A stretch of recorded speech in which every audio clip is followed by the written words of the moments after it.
are, one of the rare fighters that I've talked to in the past, and that is a big fan of WWE. And the big controversy coming off of SummerSlam was the situation with Brock Lesnar and Randy Orton and that match. And what did you make of the ending of that match? Because that ending at first was really weird, and then after you thought about it, it actually made a little bit of sense.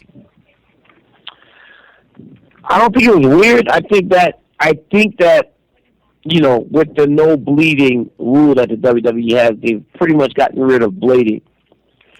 Thing about blading was that when guys would do it, it was just a little cut so they could control the blood. Because there's no blading, Brock had to actually cut Randy. They just did not know that he would bleed like that. These people, they don't really know when you take a bad elbow like Brock had to give him that you are going to suffer that kind of gash. So, the match ended in the way that it was scripted to end. But they just had no idea that Randy was going to bleed so much. But that was a real elbow Brock gave him. It was nasty.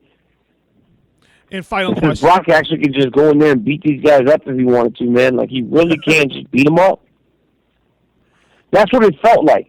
It felt like Brock was just beating up Randy. Now, one thing about Brock is I wish they would let him wrestle a little bit more.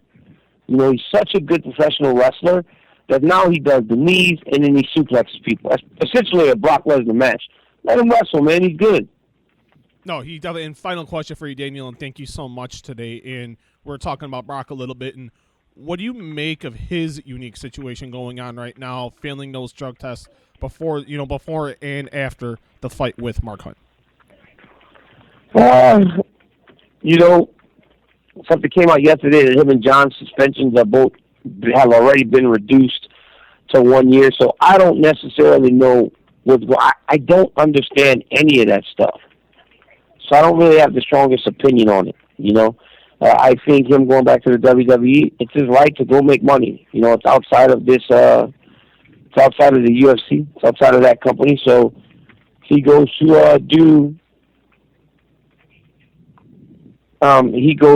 what he does, and that's make money. Brock has always been really good at making money.